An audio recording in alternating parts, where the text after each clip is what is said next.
Salam saudara-saudari semua. Sangat gembira kembali di renungan pagi hari ini yang disampaikan oleh Pastor Joshua. Saya yakin yang di online semuanya juga damai sejahtera. Saya masih agak serak. Jadi waktu berbicara ada agak tinggi nadanya. Hari ini kita sampai di kitab yang baru 2 Samuel. Kita lihat di pasal yang pertama.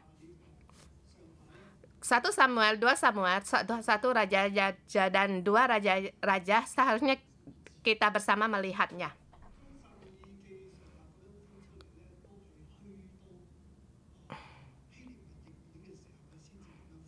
Terpisahnya dari 1 Samuel dan 2 Samuel sampai di kitab Ibrani,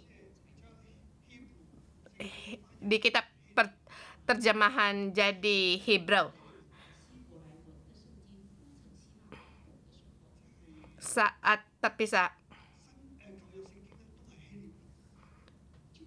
di Alkitab yang lama juga bahasa Ibrani atau kemudian dipisahkan menjadi kitab Hebrew. Itu saat yang lama. 1 Samuel dan 2 Samuel hubungannya dengan 1 Raja-Raja dan 2 Raja-Raja, hubungannya apa itu dan kapan selesai ditulis kitab ini. Bagi saya sendiri, saya percaya perkara itu ditulis mulai dari Samuel.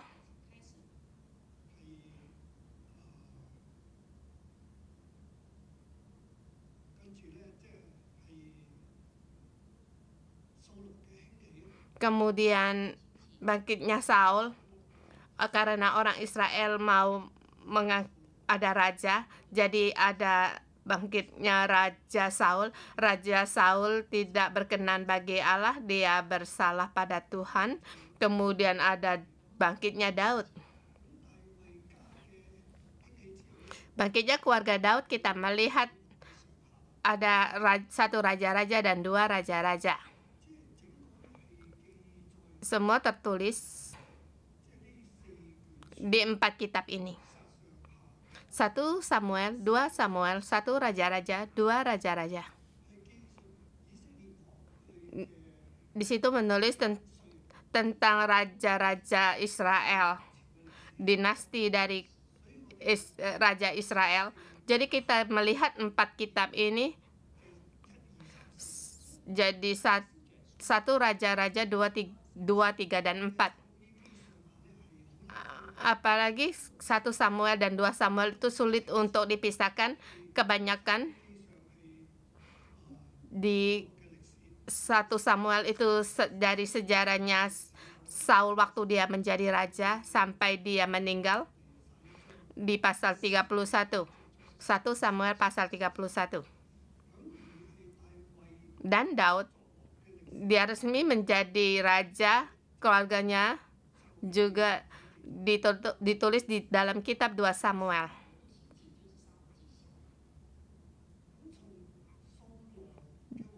Dari dinasti Saul sampai dari kerajaan Daud, bagaimana melewatinya.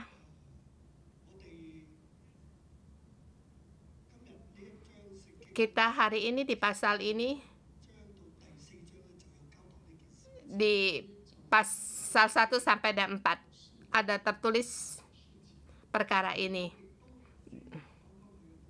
Dan saya terlebih dahulu mengatakan latar belakangnya. Kapan kitab ini selesai menjadi kitab? Saya merasa 1 Samuel, 2 Samuel yang paling cepat saat terpisahnya kerajaan utara Israel dan selatan.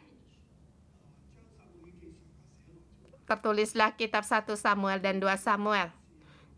Karena pada masa itu Raja Yerobeam dan Rehabeam berpisah sesudah Raja Salomo. yaitu Rehabeam, Yerobeam. Mereka berpisah menjadi raja, satu di sebelah utara, satu di sebelah selatan. Pada masa itu seluruh rakyat karena negara terpisah, mereka seharusnya ikut anak-anak Daud atau keturunan Daud, cucunya Rehabeam mengikuti keluarganya Daud atau mengikuti keluarga Saul atau Yerobeam.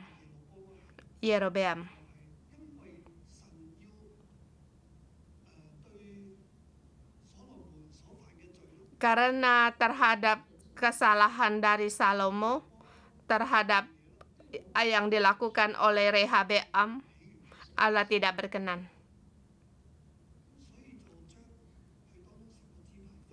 Jadi terpisahlah 10 suku.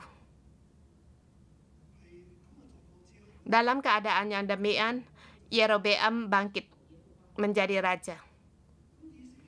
Dan orang Israel seharusnya ikut siapa?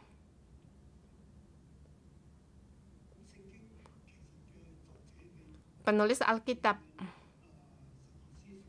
dalam Alkitabannya, kalau lewat dari pandangan manusia, seharusnya mereka ikut keluarga Daud.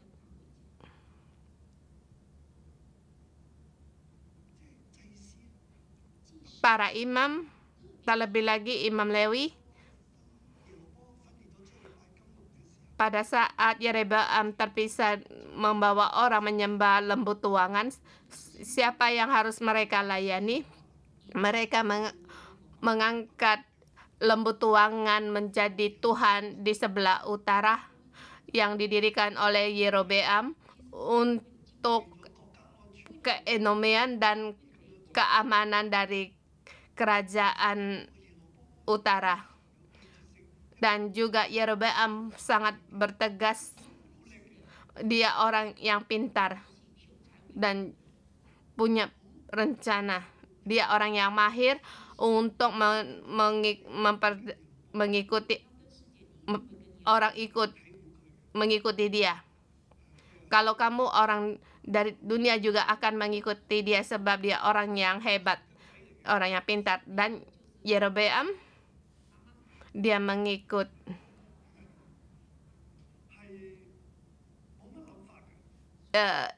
ibunya seperti tidak ada pengalaman. Dia sangat dipengaruhi oleh satu komunitas. Dia orang yang agak bodoh. Tetapi dia adalah orang dari keluarganya Daud. Yerusalem di negara Yehuda, dan bait suci pun ada di situ, bait Mesbah pun ada di situ. Tapi di sebelah sini ada Allah, dan juga ada janji Allah terhadap keluarga Daud bahwa tidak akan menghabiskan keturunan dari Daud.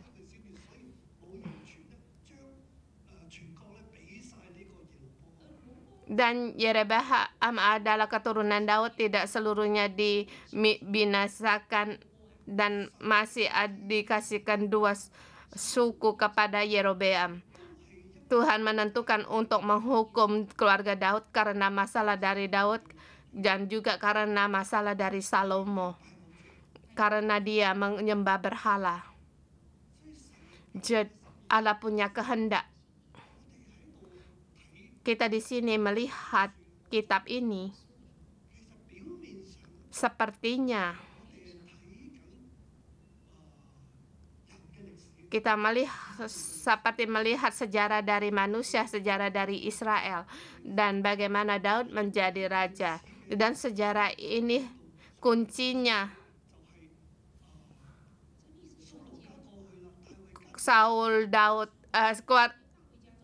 keluarga Saul berlalu, bagaimana bangkitnya keluarga Daud, dan kita membaca sejarah akan membaca ini, dan latar belakang dari sejarah ini sesungguhnya bisa dilihat sejarah dari Allah dan tangan Allah.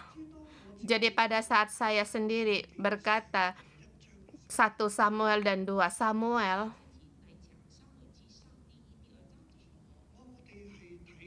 kita melihat, kamu melihat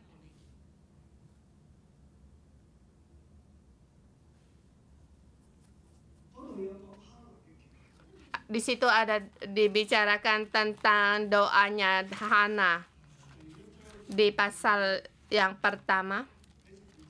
Dia di hadapan Allah, dia berdoa. Di pasal yang kedua, itu pujian-pujian Hana kepada Allah.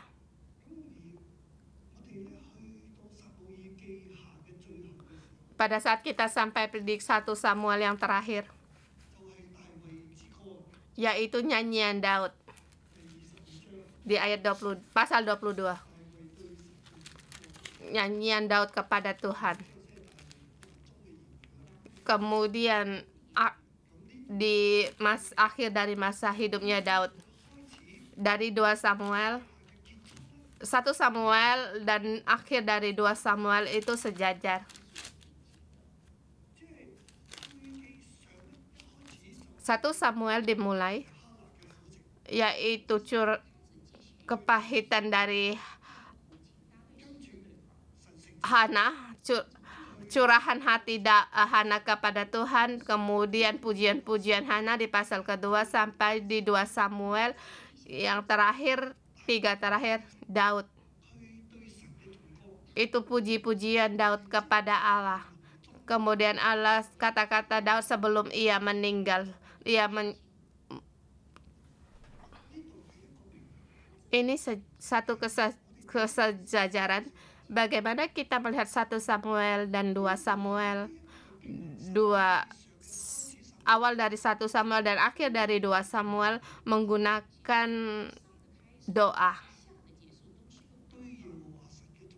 dan juga puji-pujian kepada Tuhan Allah. Jadi bagaimana kita melihat 1 Samuel dan 2 ini, dan puji-pujian ini seperti koma.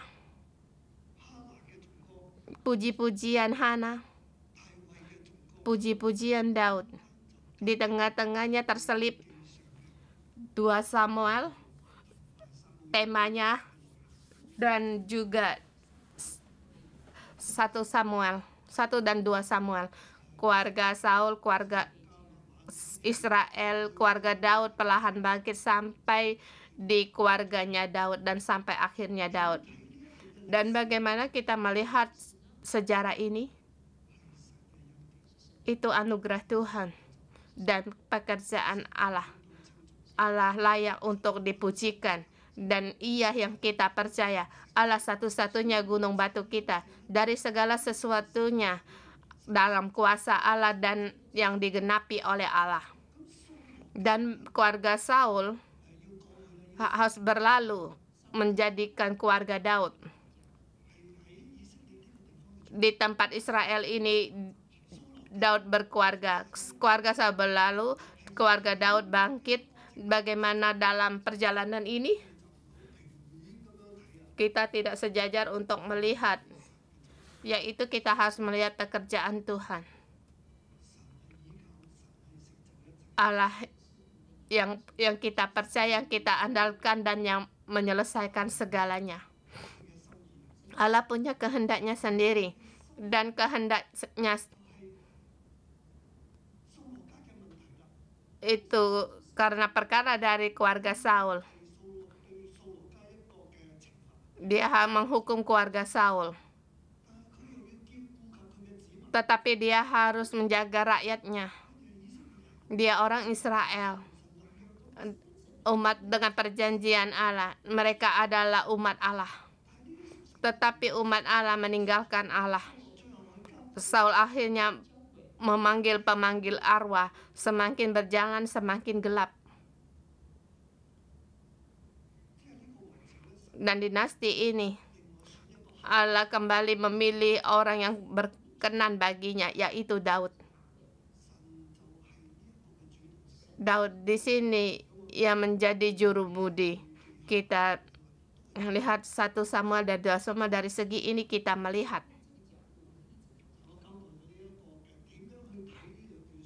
Jadi saya menyatakan bagaimana melihat dua pasal ini dan dua kitab ini.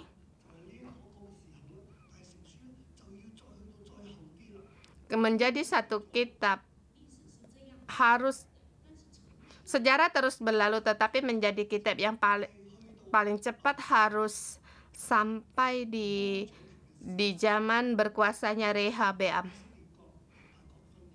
Pertapisannya kerajaan Israel menjadi kerajaan utara dan selatan. Dia dari para imam yang dari sebelah utara pergi ke sebelah selatan untuk melayani Tuhan. Para kaum imam ini sejarahnya mereka tulis. Yang paling awal ini ada kemungkinan yang kedua, setelah mereka kembali dari pembuangan, itu lebih belakang lagi karena kerajaan Yahuda telah runtuh sampai zaman Persia yang menyuruh mereka kembali dan mendirikan kembali bait suci, dan mereka kembali merenungkan sejarah dari mereka, dan Saul, Daud, sejarah raja-raja itu ditulis menjadi satu kitab.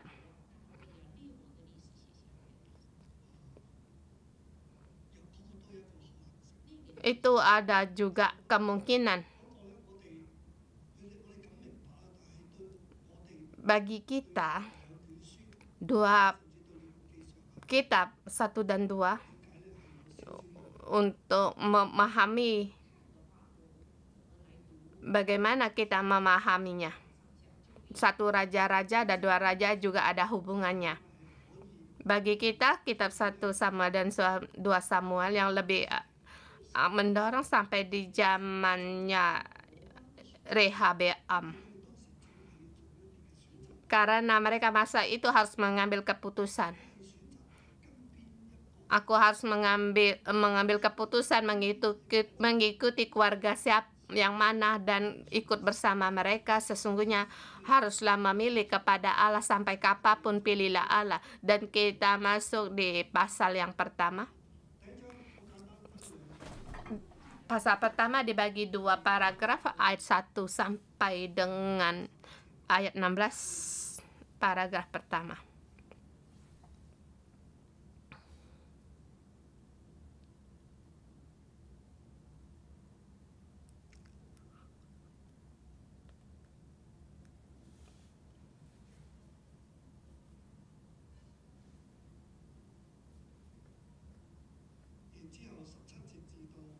Kemudian ayat 17 sampai dengan ayat 27 dengan tema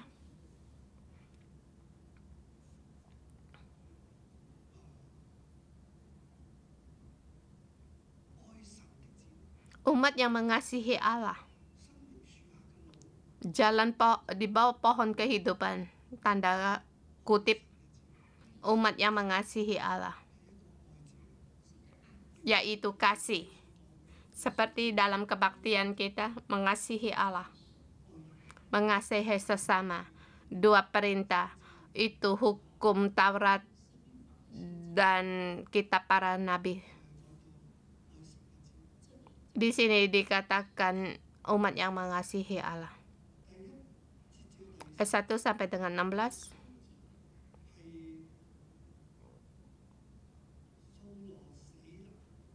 Setelah kematiannya Saul, setelah Saul mati dan ketika Daud kembali memukul kala orang Amalek.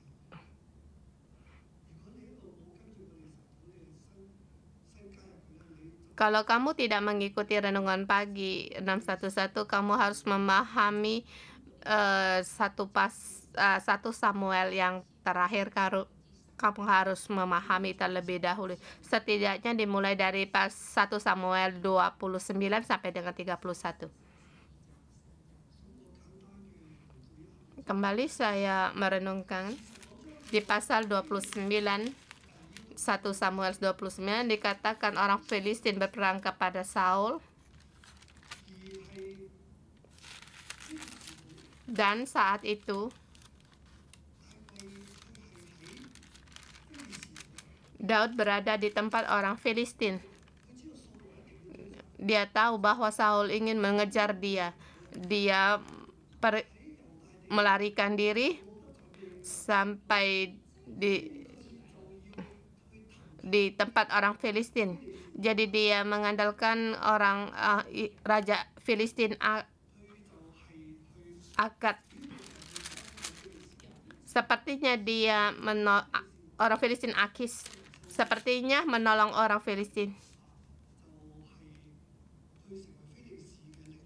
Dia juga menjadi salah satu orang kekuatan bagi orang Filistin. Tetapi secara tersembunyi yang ia lakukan. Dia tidak menumpaskan tempat orang Yahuda atau orang Israel. Yang ia bunuh ya juga orang musuh orang Yahuda. Tetapi dia kembali, dia berkata kepada Akis, yang ia bunuh itu adalah orang mana? Orang Israel. Sesungguhnya setiap kota yang ia tumpas, yaitu musuh dari orang Yahuda, semuanya dibunuh sehingga Akis tidak mengetahui rahasia ini. Dan sekarang Saul mau bangkit berperang. Apa yang harus dilakukan oleh Daud?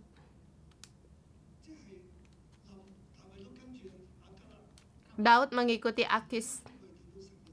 Kita melihat di sini tangan Tuhan bekerja pada saatnya tiba, tetapi orang Filistin ada yang berkata bahwa dia adalah orang Yahuda. Jadi merasa tidak enak sehingga raja akan menyuruh Daud bersama orang-orangnya untuk kembali ke tempatnya. Mereka kembali ke Ziklag. Dia bersama orang-orangnya, semuanya berada di situ. Tahap pertama Allah melampaui. Daud tidak perlu ikut campur peperangan antara orang Filistin dengan Saul.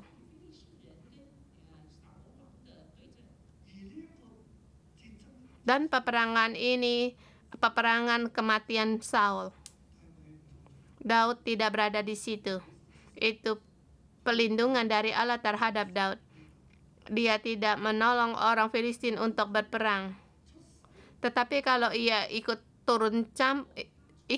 serta bersama orang Filistin, mengetahui bahwa mereka menolong Saul, mungkin mereka 600 orang akan mati bersama. Orang Filistin akan membunuh mereka. Di sini kita melihat perlindungan dari Tuhan, dan mereka kembali di Ziklag. Mereka dirampas oleh orang Amalek, para perempuan dan anak-anak mereka. Selain dari 600 orang yang mengikuti Daud, yang lainnya semuanya ditawan, termasuk dari kambing domba atau ternak mereka. Pada saat mereka kembali tidak terlihat orang-orang mereka sehingga mereka marah. Sesungguhnya mereka ingin membunuh Daud.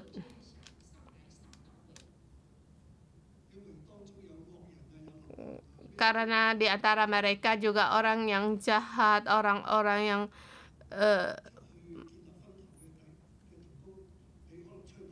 bermacam-macam orang yang mengikuti mereka.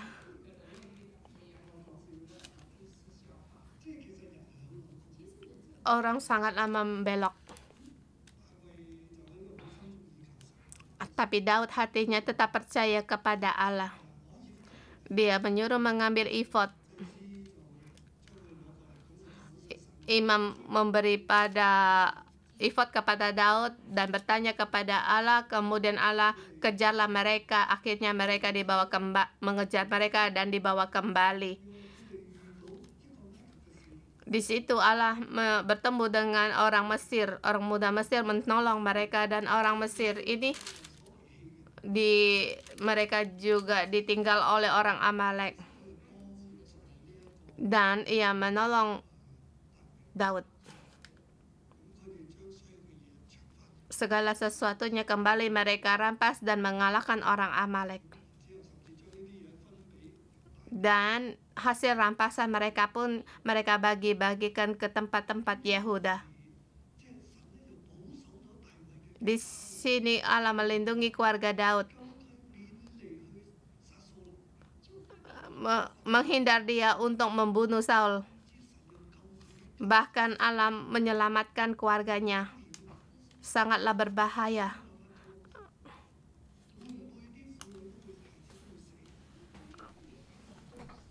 Kemungkinan perempuan dan anak-anak mereka tidak ada yang mati, semuanya selamat. Di sini sungguh kita mengikuti Allah akan memberikan damai bagimu dan menyelamatkanmu dari segala bencana dan melindungimu dalam damai sejahteranya. Saudara semuanya, kita bisa duduk di sini di pasal 31. Di situ menerangkan bagaimana kematian dari Saul. Dan kembali di arena ini, peperangan antara orang Filistin dan orang Israel. 1 Samuel ayat 1 sampai dengan 16 itu konteks dari medan dalam peperangan di 1 Samuel 31, tapi tertulis ada keluar masuknya. Ada bagi sejarah di 31 itu yang tepat dalam sejarah.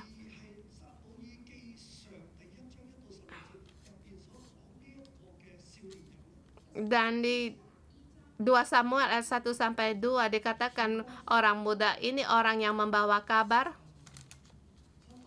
Yang ia katakan itu adalah dusta. Dia berada di medan perang. Dia mengambil mahkota Saul dan gelangnya. Kemudian Saul adalah musuh Daud. Dia ingin mengambil keuntungan. Dia mengira ia bisa berhasil. Dia mengira Daud sangat ingin membunuh Saul. Sekarang Saul telah mati. Sesungguhnya kematian Saul tertulis di pasal 1 Samuel 31. Ia dibunuh oleh orang Filistin. Saul bersama dengan 3 orang anaknya dibunuh oleh orang Filistin di pegunungan Gilboa.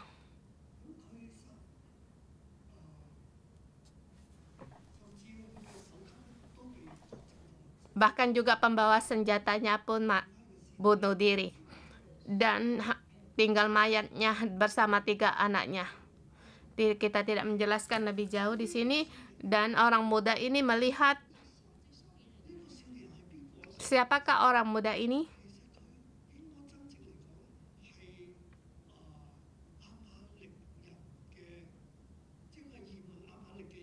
Dia adalah orang Amalek.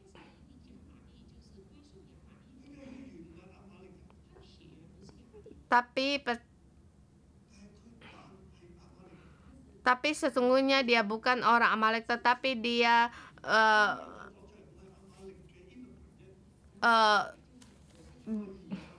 dia pura-pura menjadi orang Amalek. Sebab dikatakan yang terakhir dia adalah, di sini ia berkata, aku ini anak perantau orang Amalek.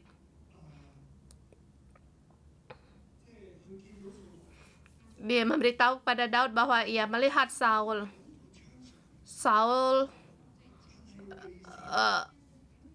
kalah dalam perang tapi belum mati, tetapi ia terluka parah. Dilihatnya ia hampir mati. Dia mengira Saul adalah musuh Daud. Daud ingin membunuh dia. Jadi membunuh dia, maka kerajaannya bisa dengan sukses Daud menjadi raja. Jadi dia melihat kesempatan ini, dia mengambil barangnya Daud dan Saul berkata kepada Daud. Daud bertanya apa yang terjadi. Dikatakan Saul dia melihat Saul terpukul kalah,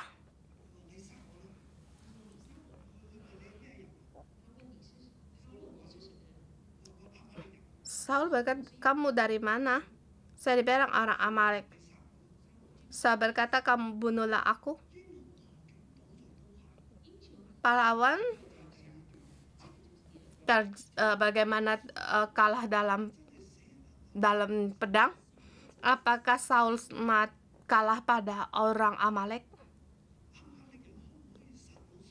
Orang Amalek sanggupkah membunuh Saul? Orang Israel apakah memberi orang Amalek membunuh Saul dan dimusnahkan oleh orang Amalek? Semua di tangan Tuhan. Tidak mungkin. Sebab musuh Allah orang Amalek, Haman, tidak akan bisa membunuh orang Israel. Di dalam sejarah yang selamanya, umat-umat Allah tidak akan mati di tangan orang Amalek. Demikian juga Saul.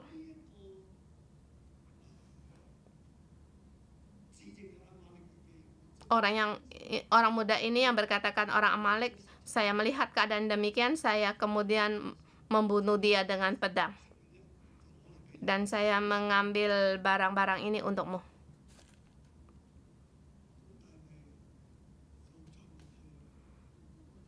Kemudian Daud bertanya kepadanya, "Siapakah kamu?" Dia berkata, "Aku ini anak perantau orang Amalek."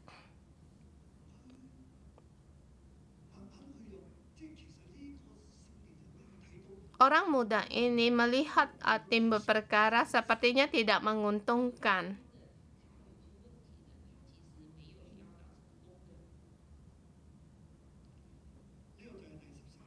Di ayat 13, Daud berkata kepadanya,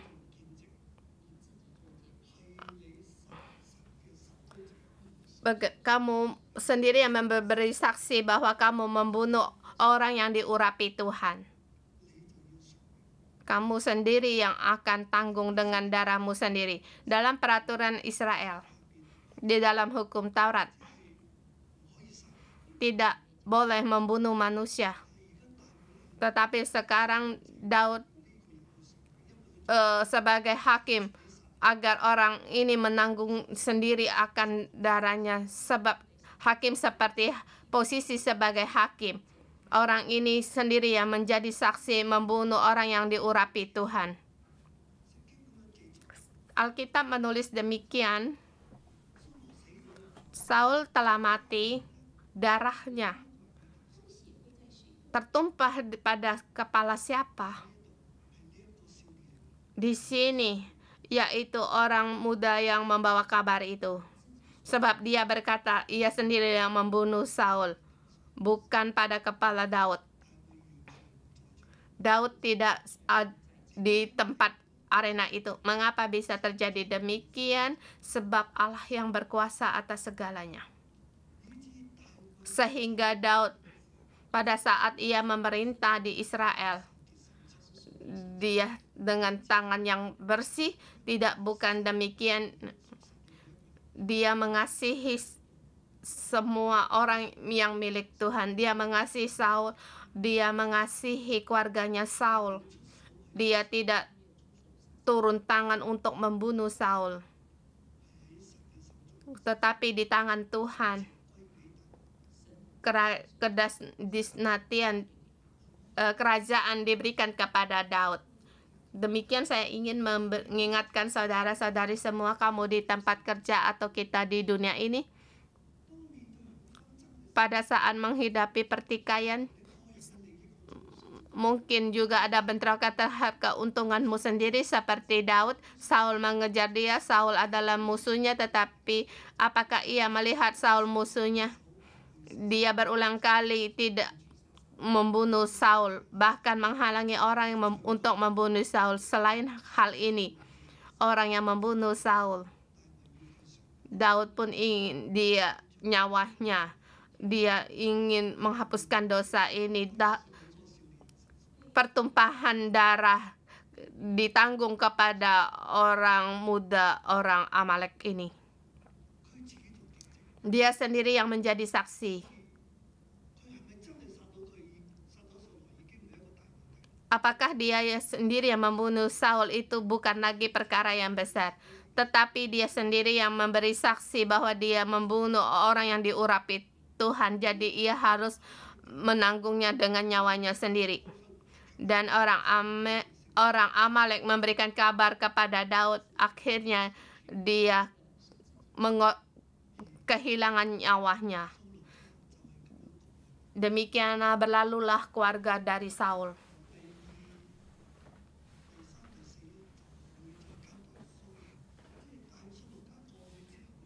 Di pasal yang kedua dan ketiga kembali mengatakan setelah berlalunya keluarga Saul. Karena kerajaan Saul masih ada orang-orangnya, yaitu panglimanya Abner. Dia seperti di Amerika, seperti tentara, mengangkat diri menjadi raja. Abner orang pilihannya di dalam segi manusia. Lagi pula Saul masih punya anak yang tidak meninggal, yaitu Isiboset. Isiboset adalah keturunan dari Saul. Dan orang Israel mengikuti dia. Mereka punya markas, panglima ada di situ, anaknya ada di situ. Dikatakan panglimanya membunuh anaknya untuk menjadi raja. Dan bagaimana kerajaan diberikan kepada Daud, sejarah terus berkembang, semua di tangan Tuhan. Dan saat ini Saul, Yonatan telah meninggal, telah wafat. Daud menghadapi kematian mereka.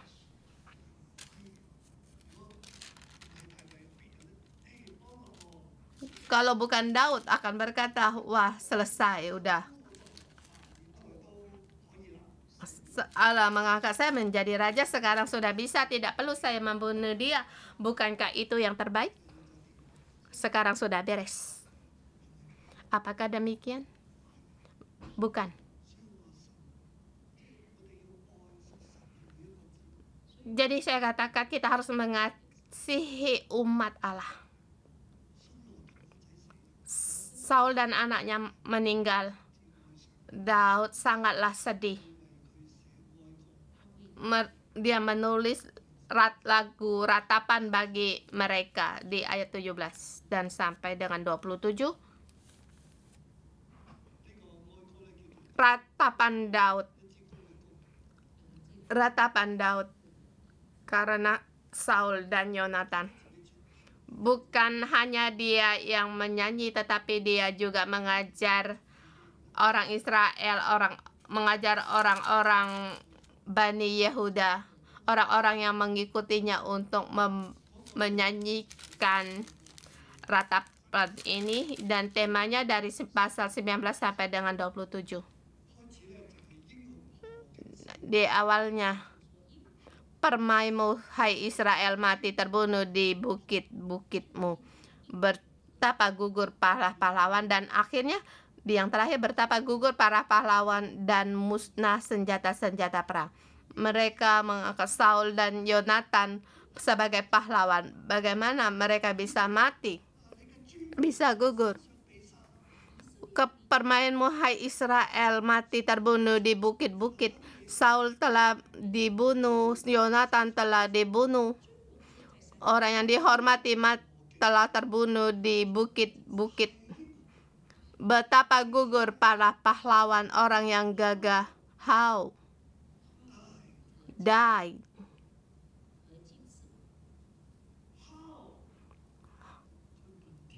Dia bertanya kepada Allah.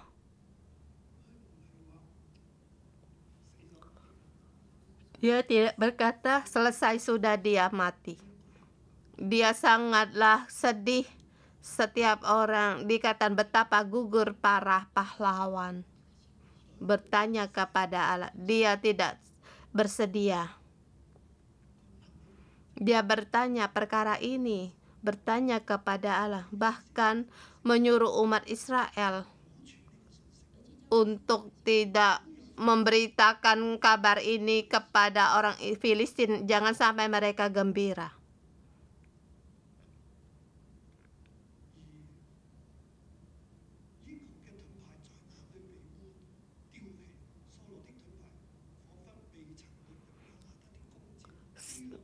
Hai gunung-gunung di Gilboa, jangan ada embun, jangan ada hujan atas kamu, hai pedang-pedang pembawa kematian, sebab di sanalah perisai para pahlawan dilumuri, perisai Saul yang tidak diurapi dengan minyak.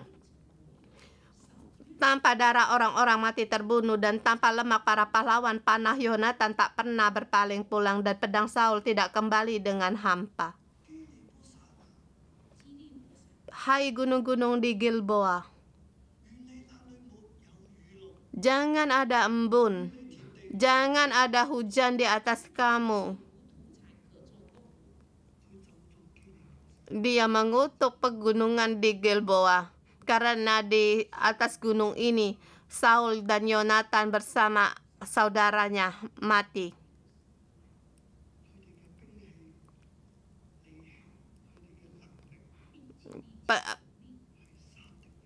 Perisainya, perkakasnya pergi dari mereka.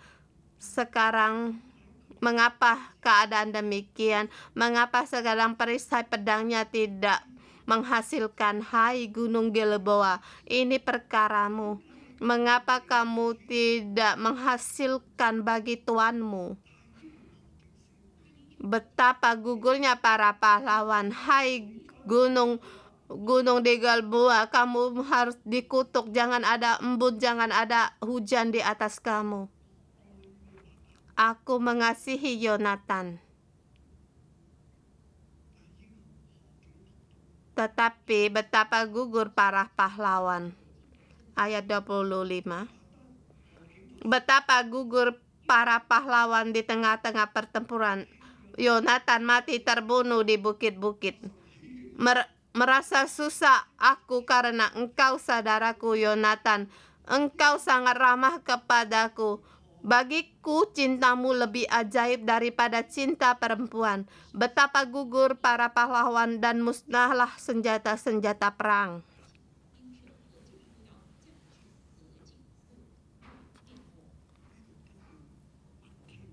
Di sini berulang kali bertanya kepada Tuhan. Ratapan, lagu ratapan.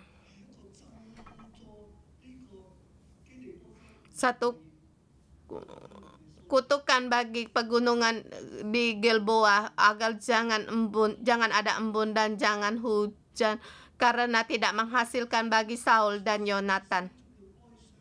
Dia mencurahkan isi hatinya, dijadikan menjadi ragu ratapan awal dan akhir. Betapa, mengapa terjadi demikian, dan apa jawabannya? Semua orang Israel harus tahu, kita pun harus tahu betapa gugur para pahlawan. Seharusnya tidak mati. Senjata mereka sebegitu baik, kekuatan mereka sangat baik. Mengapa bisa gugur?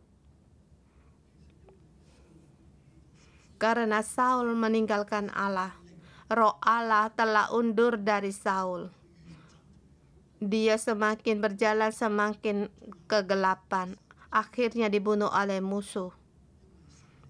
Karena Allah telah undur darinya. Saudara-saudari semua, kita jangan meninggalkan Tuhan. Iya, benar kita bisa bersalah. Jangan keterlaluan dalam berdosa. Kamu harus mengendalikan diri. Kamu harus kembali ada Allah. Jadi orang baik pun jangan sampai keterlaluan. Kebaikan dan yang baik melakukan keterlaluan itu pun tidak baik. Daud mengasihi umat Allah, jadi dia berdiri di pohon kehidupan menghadapi segala sesuatu. Allah menggenapi segala sesuatunya. Akhirnya kehendak Allah terjadi. Daud adalah alat pilihan Allah. Saudara semua, di bumi ini, di dunia ini, Allah mau memakai kita setiap orang untuk menjadi pohon kehidupan. Dan dia juga ingin kita mengasihi umat-umat Allah yang lainnya. Ya, kita harus mengasihi orang dunia sebab Allah pun mengasihi orang-orang di dunia. Tetapi menghadapi bentrokan dalam hubungan, kita harus berdiri sebelah mana. Setiap saat kapanpun kita harus berdiri di pihak Allah. Hati kita ada pada Tuhan, mengikuti Allah. Itu adalah Allah.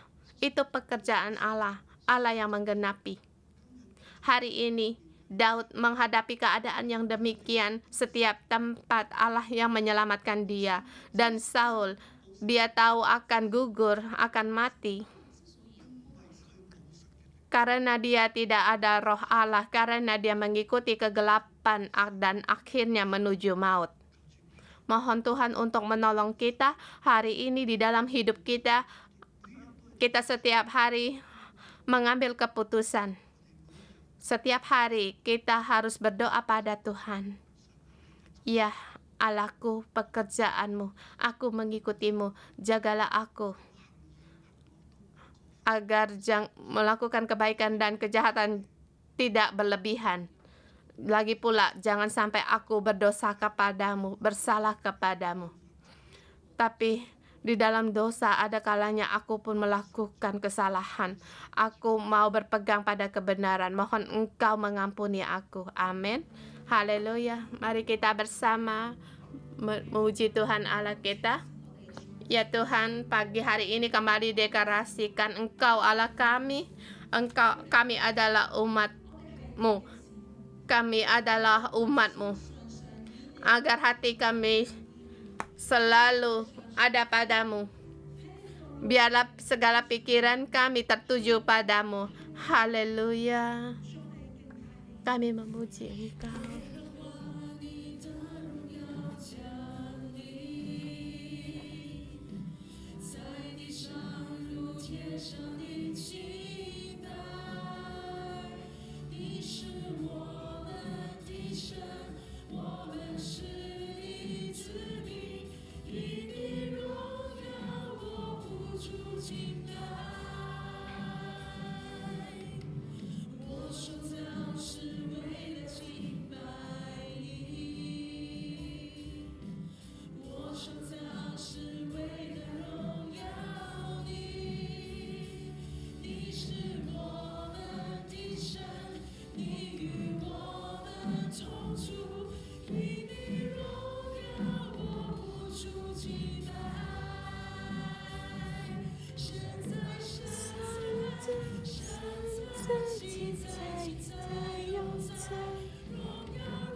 Tuhan, kami bersyukur dan berterima kasih.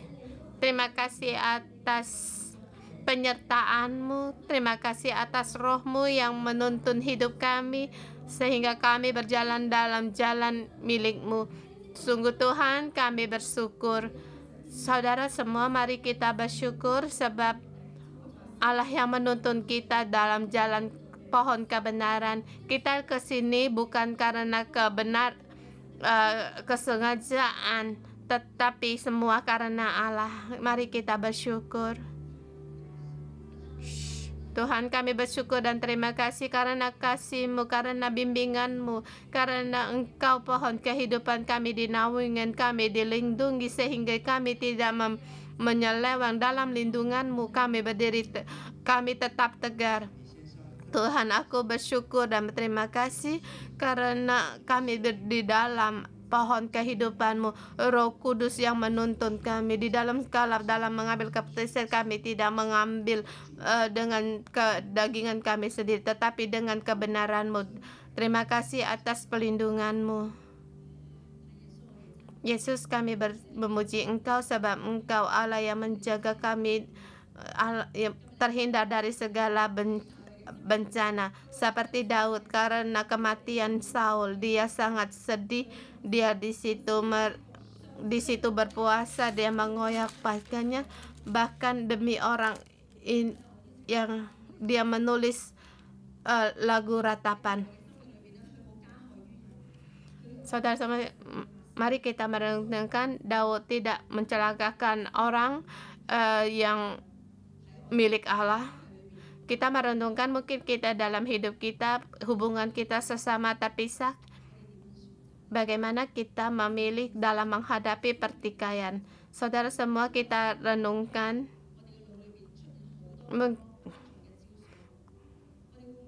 mungkin karena untuk merenungkan sendiri, kita terlebih dahulu memilih untuk menjadi yang terkuat.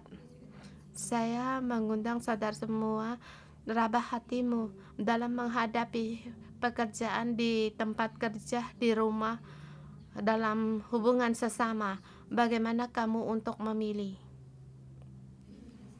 Kamu berdoa kepada Tuhan. Daud memilih untuk percaya kepada Allah. Dia fokus tertuju kepada Allah, pilihan Allah. Dia tetap suci di hadapan Allah.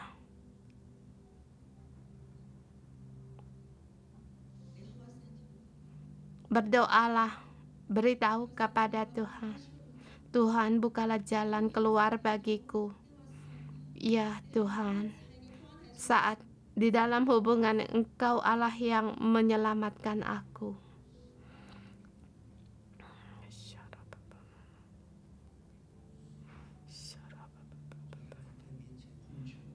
Ya Tuhan, aku berseru kepadamu. Engkau memberikan iman kepadaku. Pada saat menghadapi keadaan terhadap sesama dalam banyak perkara, aku tidak percaya dan keputusan aku yang aku lakukan. Banyak sekali perkara dan banyak yang tidak sesuai dengan kehendak Allah, tidak sesuai dengan milik Allah. Mohon Engkau Tuhan, tolong kami, tolonglah aku dalam keadaan apapun. Tuhan, dalam segala mengambil keputusan, tidak ada lagi dalam mengandalkan diriku sendiri, tetapi Tuhan, hanya Engkau. Dalam mengambil keputusan, memilih seperti Daud untuk percaya kepadamu. Ya Tuhan, tolonglah aku. Ya Tuhan, tolong kami untuk mengikuti Engkau di jalan-Mu. Sungguh Daud tidak mencelakakan dia. Tetapi hari ini terlihat kematian dari Saul. Melihat mahkota Saul, melihat Saul yang telah tewas. Tuhan, Engkau tahu di dalam hati kami, ada kala kami pun tergetar. Di dalam kami ada rasa gembira, orang yang mengejar saya telah mati. Orang yang aku takuti, yang aku khawatirkan sudah tidak ada. Bagaimana Tuhan, aku seperti Daud untuk menyanyikan lagu ratapan buat 3. Bagaimana aku seperti Daud, engkau sungguh-sungguh untuk menghormati orang yang diurapi Allah. Tuhan, tolonglah kami, saudari semua. Jangan mengira kita bisa sanggup lakukan. Kita hanya bisa berseru kepada Allah untuk menolong kita. Bagaimana kita sendiri untuk mengambil mahkota ini, untuk memakainya sendiri, berkata, ini saatnya bagiku. Saul telah mati, bukan aku yang mati. Kalian pilihlah aku. Bagaimana kita bisa berbungan untuk menanti saatnya Tuhan? Berserulah kepada Tuhan untuk menolong aku. Tolong aku. Kita harus menjadi orang yang mengikuti Tuhan, orang yang di bawah pohon kehidupan. Tuhan, dimanapun kami berada, saudara-saudari kami, Tuhan, kami berseru kepadamu. Tuhan, kami berharap kepada Engkau dan berpegang kepada Engkau, dan menang atas segala kerusakan dalam hidup kami. Tuhan, kami tertuju kepadamu. Kami tertuju kepadamu. Ya Tuhan, apa yang kami dapat, posisi kami, semuanya dapat kami mendapatkan kehormatan atau tidak, semuanya di dalam-Mu, semuanya di dalam tangan-Mu. Roh Kudus, saat ini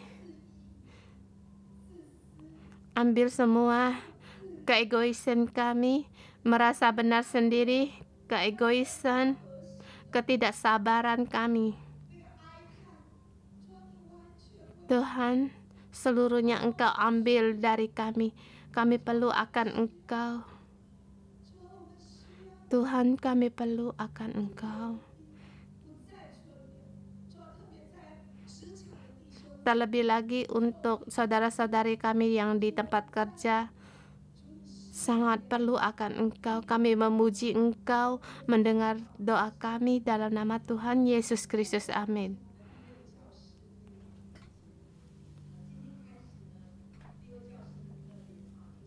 Ini guru Lewi, tim Lewi, para guru-guru di sini untuk berdoa untuk mereka. Kita berdoa untuk mereka sebab di sini ada orang muda yang membawa kabar, satu yang memberi kabar untuk membawa kabar bahwa ia membunuh Saul.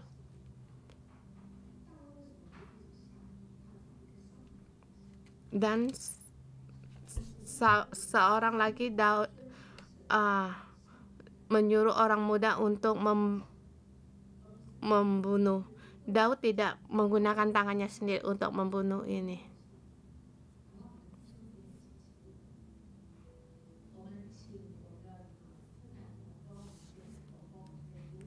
Kita berdoa untuk mereka agar mereka tidak mengutamakan kehormatan sendiri, atau seperti orang membawa kabar itu hanya untuk mendapatkan keuntungan, agar hati mereka seluruh tertuju pada Tuhan.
betapa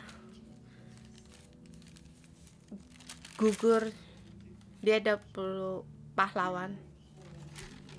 Ayat 25, betapa gugur para pahlawan di tengah-tengah pertempuran. Yonatan mati terbunuh di bukit-bukitmu. Ayat 27, betapa gugur para pahlawan dan musnah senjata-senjata perang.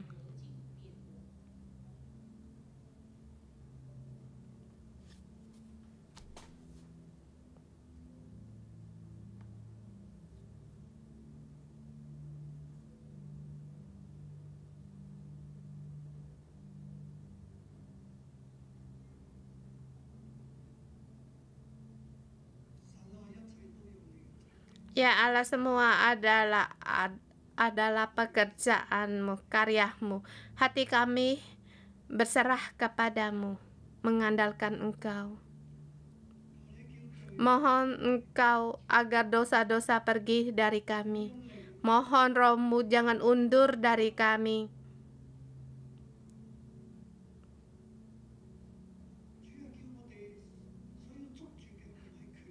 Tuhan, agar kami berpegang bukan pada kekuatan, kekuasaan, atau bukan kemuliaan yang hanya sementara. Agar yang kami cari yaitu Engkau.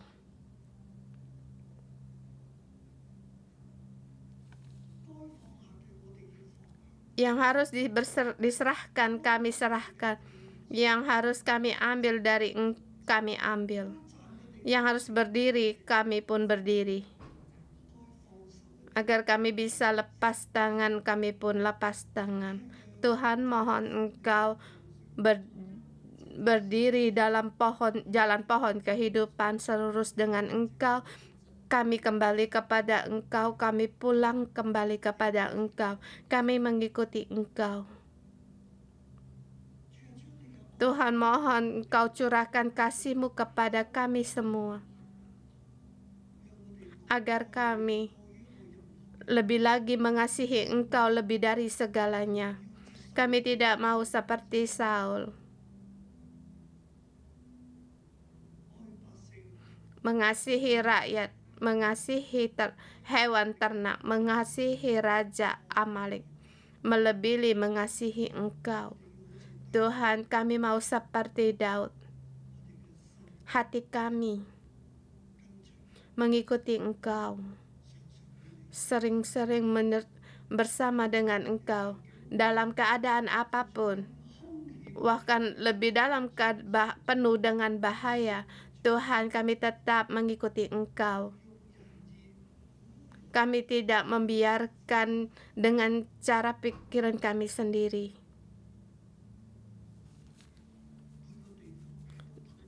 Di segala tempat berdoa kepadamu, mengikutimu,